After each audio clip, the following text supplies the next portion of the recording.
Graça e paz a todos os irmãos. Que bom mais uma vez estarmos reunidos nesse dia de sábado e podemos desfrutar das bênçãos do Senhor na nossa vida.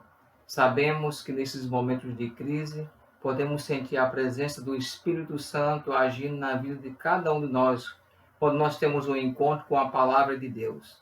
Nesse momento, nós vamos ter um encontro mais uma vez com a palavra do Senhor e temos a certeza que o Espírito Santo, o mesmo Espírito que inspirou os profetas a escreverem a Bíblia, esse mesmo Espírito estará com você e com sua família nesse momento. Antes mesmo de nós estudarmos a palavra, precisamos orar, buscar a presença de Deus. Eu convido você, meu irmão, nesse momento, a nós fecharmos nossos olhos e orarmos ao Senhor para pedir iluminação da sua palavra. Oremos. Maravilhoso Deus, que como é bom estarmos aqui reunidos para abrir a tua palavra. A tua palavra é luz, a tua palavra vivifica, a tua palavra transforma vidas. E nesse momento pedimos que a tua palavra venha de encontro às nossas necessidades, venha preencher o nosso coração nesse momento. Abençoa cada irmão, cada irmã, cada família aqui representada que está ouvindo a tua santa palavra. Pedimos que o teu Santo Espírito abra nossa mente, não somente para ler a tua palavra, mas para colocar em prática cada ensinamento aqui apresentado essa manhã, em nome de Jesus. Amém. Meu querido irmão, eu quero convidar você a abrir a palavra de Deus no livro de 1 Reis, no capítulo 19. Por favor, eu quero que você abra sua Bíblia em 1 Reis, capítulo 19. Nós vamos, a princípio, ler um verso, que é o verso 9, mas eu peço a você que mantenha a sua palavra aberta, que nós vamos utilizar alguns versos de alguns capítulos aqui apresentados. 1 Reis, capítulo 19, versículo 9.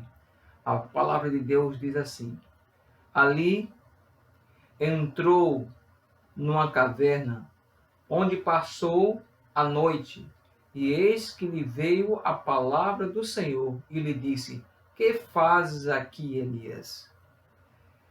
Interessante, a mensagem de hoje está baseada numa pergunta. O tema da mensagem é claridade na caverna. Mas a mensagem está baseada nessa pergunta que Deus faz a Elias: Que fazes aqui, Elias, dentro de uma caverna? Para nós entendermos um pouco a pergunta de Deus a Elias, nós precisamos ver a jornada do profeta até chegar à caverna. Se você for observar, em 1 Reis, dos capítulos 16 ao capítulo 19, a Bíblia ela narra eventos incríveis em que descreve a providência de Deus na vida do profeta. Eu quero levar você a ler mais um verso da Bíblia e convidá-lo a irmos ao Novo Testamento, no livro de Tiago, capítulo 5, versículo 17. Por favor, abra sua Bíblia no livro de Tiago, capítulo 5, o verso 17. Veja que o apóstolo, ele fala acerca do profeta Elias. E no capítulo 5, verso 17, diz assim a palavra de Deus. Acompanhem comigo. Elias era homem semelhante a nós, sujeito aos mesmos sentimentos, e orou com instância para que não chovesse sobre a terra. E por 3 anos e 6 meses não choveu. O interessante é que a palavra do Senhor, através do apóstolo Tiago, fala que ele afirma que Elias era um homem semelhante a nós. E você pode estar pensando, o que o apóstolo Tiago quer dizer com isso? Será que eu posso me comparar ao profeta Elias, um dos maiores profetas de Israel? Na verdade, o apóstolo Tiago, ele esteja, quem sabe, afirmando que Elias era apenas um ser humano. E nós sabemos que as experiências básicas dos seres humanos são as mesmas. Não importa onde você esteja, não importa quem você é ou as circunstâncias que você está vivendo, nós sabemos que as experiências humanas, elas são as mesmas, os sentimentos são os mesmos em todas as épocas. E nós sabemos que a época, o contexto em que Elias estava vivendo, a idolatria havia se tornado comum em Israel. E Acabe, como um rei perverso, tornou essa idolatria ainda mais intensa na nação. Veja, voltando aqui em 1 Reis, agora no capítulo 16, você pode ver a descrição desse rei que foi tão perverso. 1 Reis, capítulo 16, você pode abrir a sua Bíblia. No versículo 30, 1 Reis, capítulo 16, versículo 30, fala acerca desse rei, como era o contexto em que Elias vivia. Aqui diz assim: fez Acabe, filho de Orim, o que era mal perante o Senhor, mais do que todos os que foram antes dele. Interessante, aqui descreve Acabe como um rei que pecou contra Deus, mas ele pecou mais do que todos os reis que vieram antes dele. E além de ser um rei perverso, um rei que levou a nação a pecar, ele se casou com uma mulher chamada Jezabel. E Jezabel era filha de Etibaal, que era rei dos Sidônios. Pra você ter uma ideia, esse pai de Jezabel, ele para chegar ao trono, ele teve que assassinar todos os seus irmãos.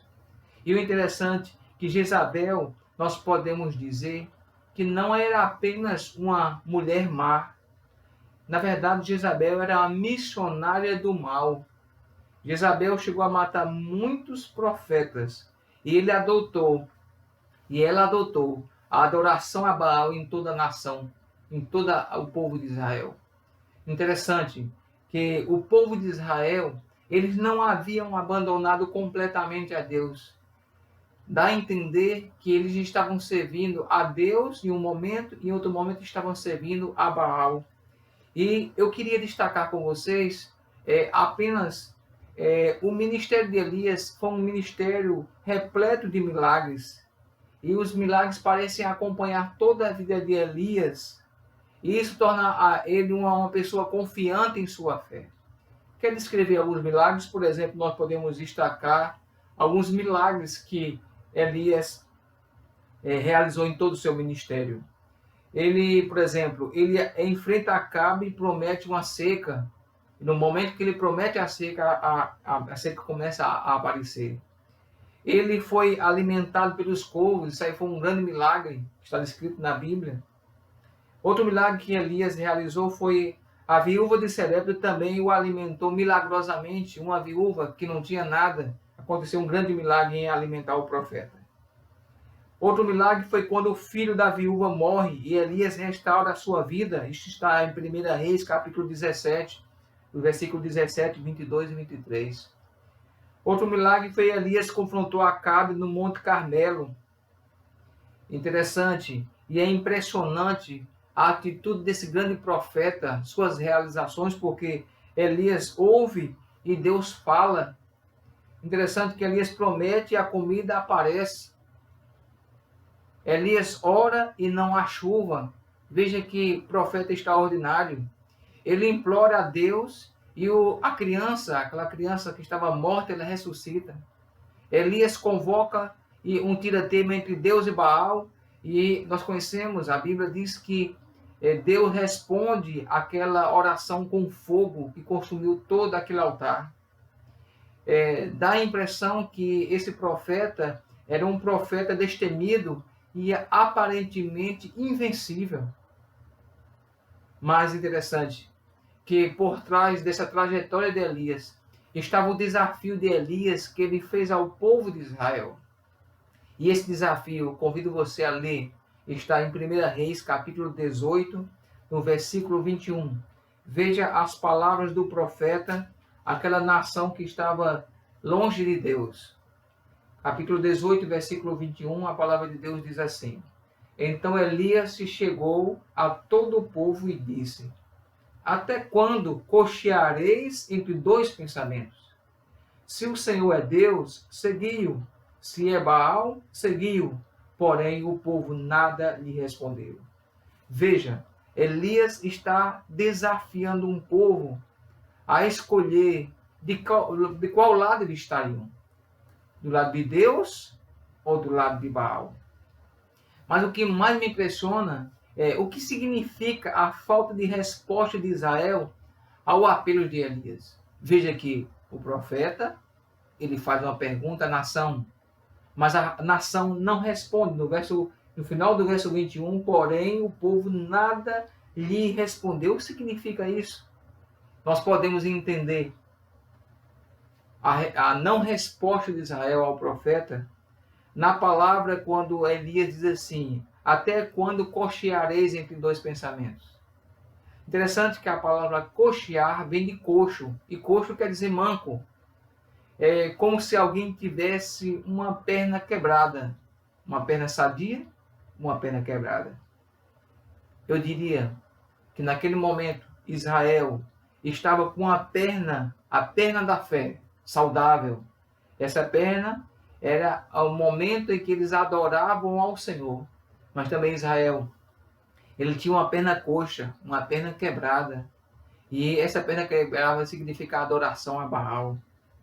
E o interessante é que lá no Monte Carmelo foi o tira-teima para mostrar de que lado Israel estava.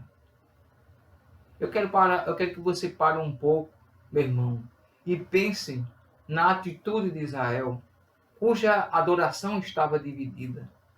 Eu quero que você pare um pouco e reflita acerca da nossa vida espiritual. Eu as razões porque nós sentimos que a nossa caminhada com Deus está manca. Talvez esteja falando para alguém essa manhã de sábado, cuja a caminhada com Deus não vai bem, cuja a frieza espiritual fez parte do seu coração. E eu diria que uma das razões porque essa caminhada com Deus está manca, talvez porque dedicamos nossa lealdade a mais alguém e não somente a Ele, ao próprio Deus. Está você com o seu coração dividido? Estou falando para alguém cujo coração está dividido entre as coisas desse mundo e a obra do Senhor? Eu diria que nenhum fiel, naquele momento em que Elias fez o apelo, ele se apresentou diante do apelo de Elias.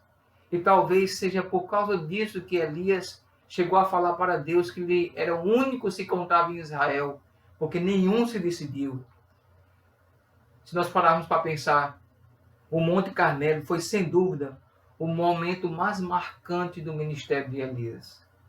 Mas se você perceber, depois de uma grande vitória, em que Deus manifesta o seu poder, o que acontece com Elias? Quero convidar você mais uma vez a abrirmos a palavra de Deus e acompanharmos em 1 Reis, capítulo 19, versículos 2 ao 8. Vejamos o que acontece com um grande profeta, o destemido profeta. Ele se apresenta de uma forma que esse lado de Elias, aí nós não tínhamos conhecido. Aqui nós vamos ler acerca de um profeta que estava desorientado, estava deprimido. A partir do versículo 2, capítulo 19, versículo 2, a palavra de Deus diz assim: Então Jezabel mandou um mensageiro a Elias e disse-lhe: Façam-me os deuses como lhe aprouver, se amanhã a estas horas não fizer eu a tua vida como fizeste a cada um deles. Temendo, pois, Elias levantou-se e, para salvar a sua vida, se foi e chegou a Berseba, que pertence a Judá, e ali deixou o seu moço. Ele mesmo, porém, se foi ao deserto, caminho de um dia, e veio e se assentou debaixo de um zimbro, e pediu para si a morte, e disse: Basta, toma agora, ó Senhor, a minha alma, pois não sou melhor do que meus pais. Deitou-se e dormiu debaixo do zimbro. Eis que um anjo o tocou e lhe disse: Levanta-te e come. Verso 6. Olhou ele e viu junto à cabeceira um pão cozido sobre pedras em brasa e uma botija de água. Comeu, bebeu e tornou a dormir. Voltou segunda vez, o anjo do Senhor tocou-lhe e disse: Levanta-te e come, porque o caminho te será sobremodo longo. Levantou-se, pois, comeu e bebeu, e com força daquela comida caminhou 40 dias e 40 noites até Horebe, o monte de Deus. E o verso 9, ali entrou numa caverna, onde passou a noite.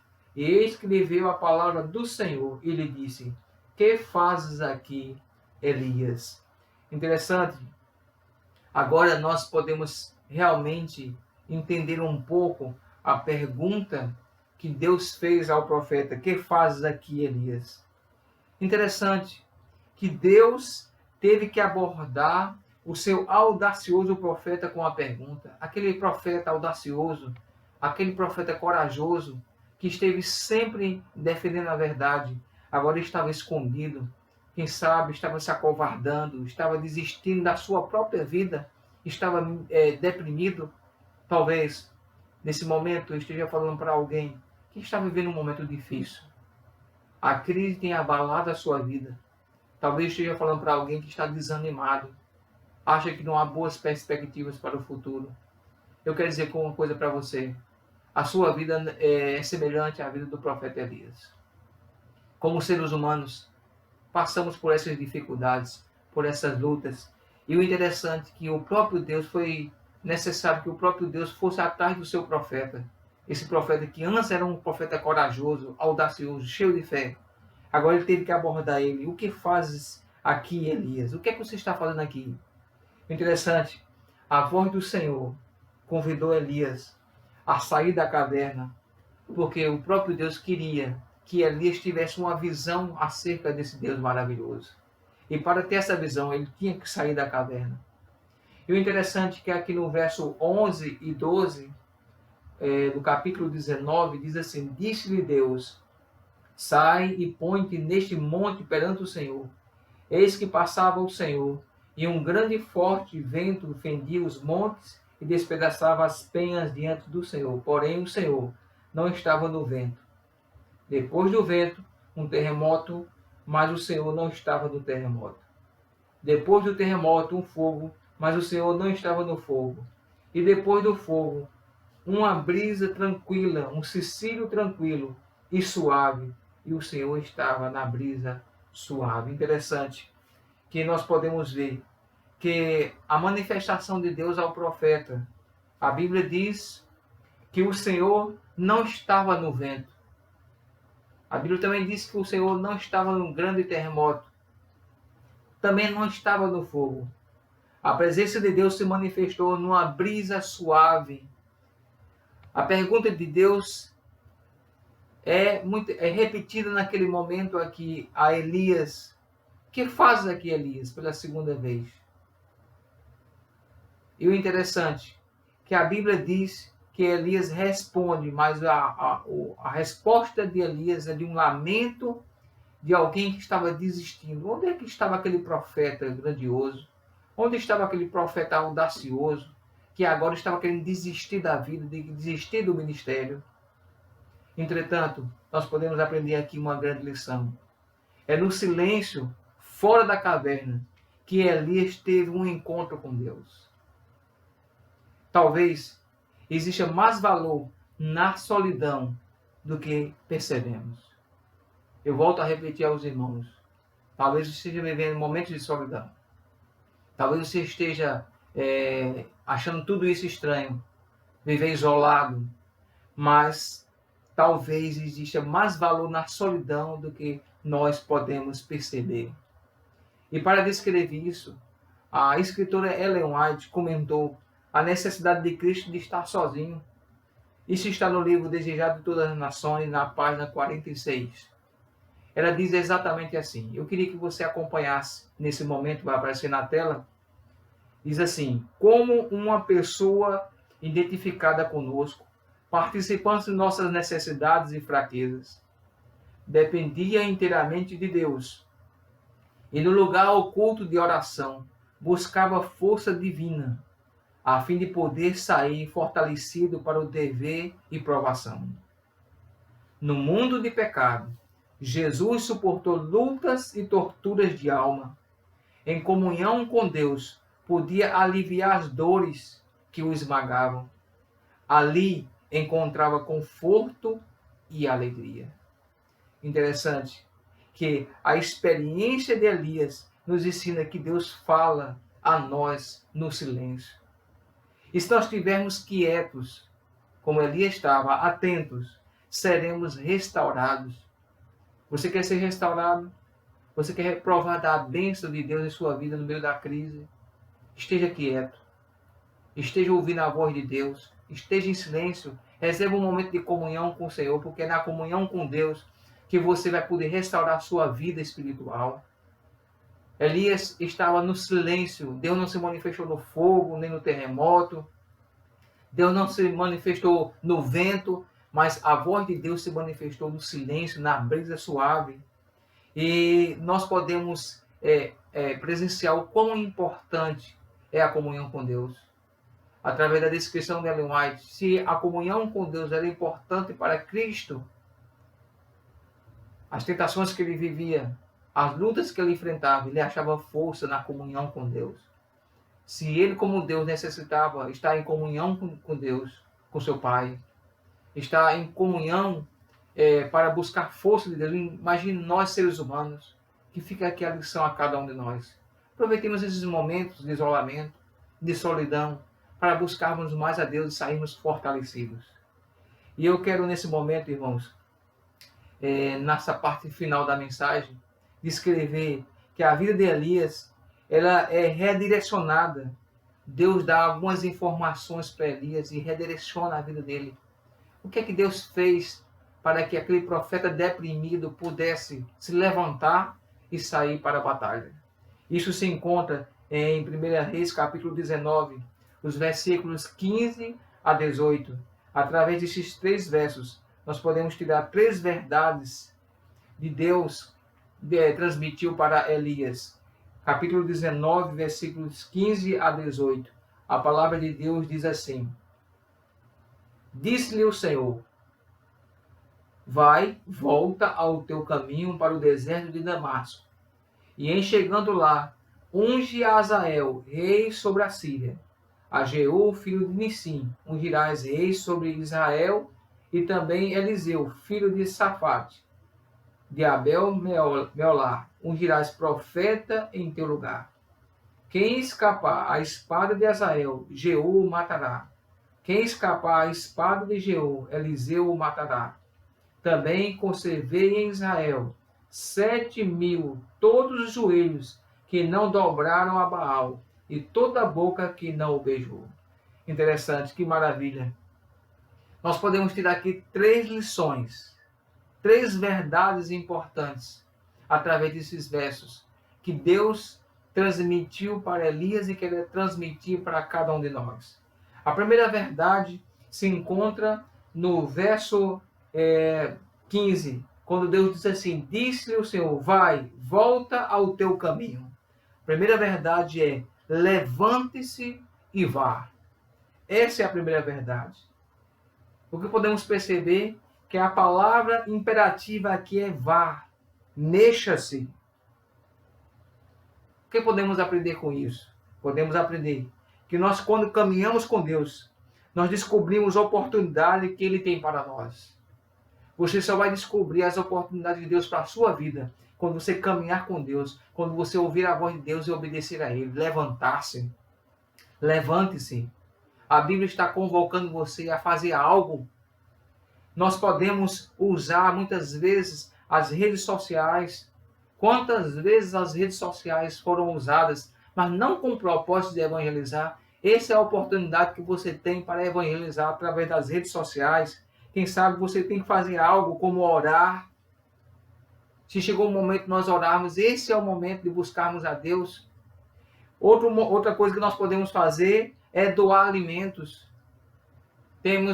Enquanto nós estamos numa situação em que podemos ter alimento em casa, isso é importante, mas existem muitas pessoas, até mesmo dentro da nossa própria igreja, que necessitam de ajuda. E é necessário que nós possamos sensibilizar o nosso coração e doar alimento. Ou quem sabe você possa fazer um favor a alguém. Essa semana eu escutei histórias incríveis de pessoas que estavam disponíveis a fazer compras para pessoas idosas que não podiam sair de casa. Você tem que fazer alguma coisa. Uma coisa nós devemos lembrar. Na palavra levante-se e vá, nós devemos nos lembrar que a igreja ela não parou. Às vezes, com esse tempo com a igreja fechada, você pode até imaginar que a igreja parou, mas a igreja não parou. A igreja não está de férias espirituais, meus irmãos, porque o inferno não tira férias. Por isso, a ordem de Deus é: mexa-se, faça algo, não fique parado. Busque a Deus e Deus vai usar você como instrumento. Essa é a primeira verdade. A segunda verdade é: faça o que você puder fazer. Interessante que a Bíblia diz assim: a ordem de Deus para Elias foi para ele ungir Azael, a Jeú e a Eliseu. Elias havia nascido exatamente para aquilo, para ungir reis, fazer a vontade de Deus. E uma coisa interessante que nós podemos aprender disso é que encontramos energia renovada quando fazemos o que precisa ser feito. Às vezes nós buscamos reavivamento espiritual e às vezes a resposta está: faça o que tem que ser feito. Se é para orar, ore.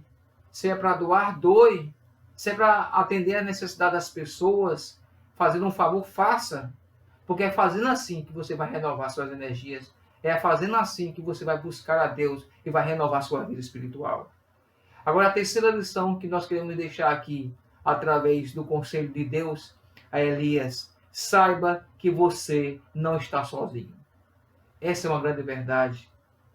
Interessante que o escritor John Milton disse certa vez, é uma pequena frase, e essa frase é interessante.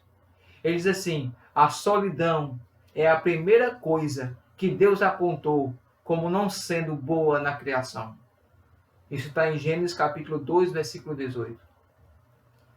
Deus criou todas as coisas e diz que eis que era muito bom, mas a solidão é a primeira coisa que Deus apontou como não sendo boa na criação.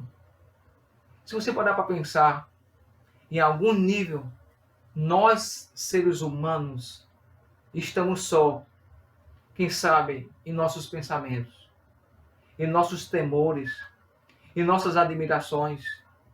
Muitas vezes nós estamos sozinhos porque ninguém conhece nossos pensamentos, nossas frustrações. Talvez isso é verdade. Talvez eu esteja falando para alguém que está muito frustrado. Talvez eu esteja falando para alguém aqui cujos pensamentos só Deus sabe.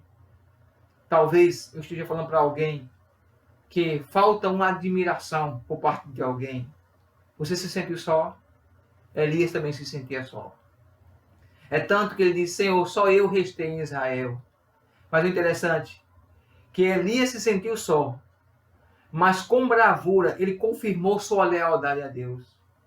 Talvez aquele momento de Elias tivesse sido um momento muito difícil de depressão.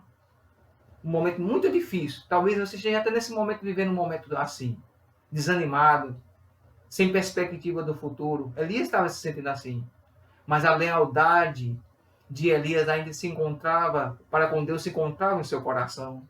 E o interessante é que mesmo se sentindo só, ele ouviu e ele atendeu à voz de Deus e continuou sendo leal ao Senhor.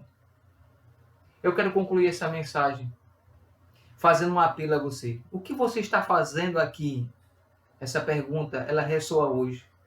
Nos leva a refletir em alguns aspectos. Em primeiro lugar, ao recapitular sua vida espiritual, como está a sua jornada de fé? Se existe um momento que nós devemos avaliar nossa vida espiritual, esse momento é agora. E eu quero convidar você a recapitular sua vida espiritual.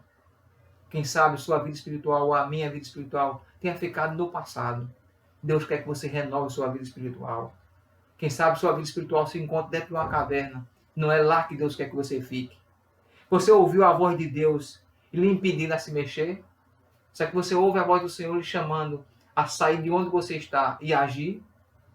Com que período da vida de Elias você mais se identifica? Está se identificando com o Monte Carmelo ou com a caverna?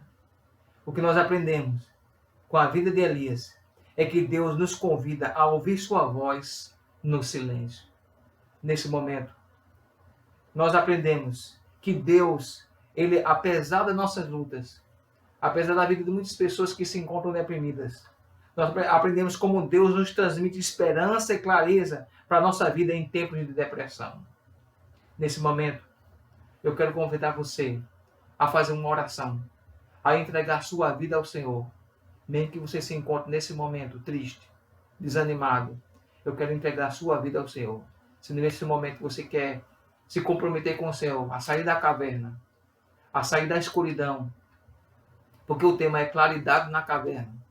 Se você enxerga a luz da palavra de Deus, a esperança, convidando você a continuar sendo leal ao Senhor, nesse momento eu peço que você feche os seus olhos e oremos ao Senhor.